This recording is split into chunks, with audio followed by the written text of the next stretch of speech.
Hello guys, അങ്ങനെ ഫോട്ടോഷൂട്ടും cake കട്ടിങ്ങും എല്ലാം കഴിഞ്ഞ് ഞങ്ങൾ റിലാക്സ്ഡ് ആയത് റൂമിൽ വന്നിട്ടുണ്ട്. കാത്തു അവിടെ നിന്ന് നോക്കുന്നത് വേറൊന്നുമില്ല, ഞങ്ങൾ കേക്ക് കട്ടിങ്ങിന്റെ സമയത്ത് പൊട്ടിക്കാൻ വാങ്ങിച്ച പോപ്പർ എടുക്കാൻ മറന്നുപോയി. അത് കാറിന്റെ ഡിക്കിയിൽ തന്നെ ഇരിക്കുകയാണ്. ഞാൻ ഈ എടുത്തോണ്ട് വന്ന പാത്രങ്ങളാണ്. ഞങ്ങൾക്കാണെങ്കിൽ വിശന്നിട്ട് വയ്യായിരുന്നു. അങ്ങനെ സ്വിഗ്ഗിയിൽ നിന്ന് കുറച്ച് ഫുഡ് ഓർഡർ ചെയ്തു.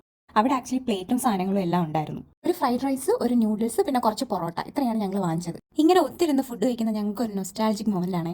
കുറെ നാൾക്ക് ശേഷമാണ് ഞങ്ങൾ ഇങ്ങനെ ഒരുമിച്ചിരുന്ന് ഫുഡ് കഴിക്കുന്നത്. കോളേജ് പഠിക്കുമ്പോൾ എല്ലാവരും കൊണ്ടുവരുന്ന ഫുഡ് ഒരു ഇലയിൽ തട്ടിയിട്ട് ചുറ്റും കൂടി ഇരുന്ന് കഴിക്കുന്നത് എന്ത് രസമായിരുന്നോ. ശരിക്കും പറഞ്ഞാൽ അത് ഒത്തിരി മിസ് ചെയ്യുന്നുണ്ടായിരുന്നു ഞങ്ങൾ.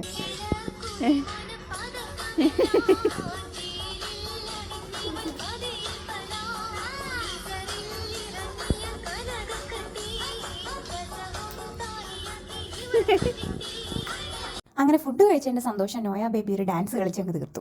അത് കഴിഞ്ഞ് ഞങ്ങളുടെ സ്വന്തം ഫോട്ടോയ്ക്ക് കളർ കൊടുക്കുന്നതായിരുന്നു അടുത്ത ടാസ്ക്. ആദ്യമാണെങ്കിൽ എല്ലാവരുടെയും ഫോട്ടോ ഇങ്ങനെ കുത്തിയിരുന്ന് പ്രിന്റ് എടുത്ത് കൊണ്ടുവന്നിട്ടുണ്ടായിരുന്നു. പക്ഷേ റിയൽ ടാസ്ക് ഇതൊന്നുമല്ല. ഈ വാം ലൈറ്റ് ആയതുകൊണ്ട് നമുക്ക് കളർ ഏതൊക്കെയാണെന്ന് മനസ്സിലാക്കാൻ പറ്റില്ല. അങ്ങനെ ഒരു ഊഹം വെച്ചൊക്കെ അടിച്ചു. ഇത് ചെയ്യുന്നതിനിടയിൽ നമ്മൾ കോളേജിലെ പഴയ കാര്യങ്ങളും പുതിയ ലൈഫ് അപ്ഡേറ്റ്സും എല്ലാം ഇങ്ങനെ സംസാരിക്കുന്നുണ്ടായിരുന്നു. കൂടുതലും കോമഡി ആയിരുന്നു. ഇങ്ങനെ ഫ്രണ്ട്സ് എല്ലാവരും കൂടി ചുറ്റും കൂടിയിരുന്ന് അങ്ങോട്ടും ഇങ്ങോട്ടും കളിയാക്കുന്നത് ഒരു രസമാണല്ലേ. നിങ്ങൾ വിചാരിക്കും നമ്മൾ ഈ കളർ അടിച്ചുകൊണ്ടിരിക്കുന്നത് 10-11 മണിക്കാണെന്ന്. പക്ഷേ അല്ല, 2-3 മണിയായിട്ടുണ്ടായിരുന്നു ഞങ്ങൾ കിടക്കാൻ തന്നെ. ഞങ്ങളുടെ പിക്ചർ മാത്രമല്ല കേട്ടോ, 2 ബേബികൾക്കും പിക്ചർ കൊണ്ടുവന്നിട്ടുണ്ടായിരുന്നു.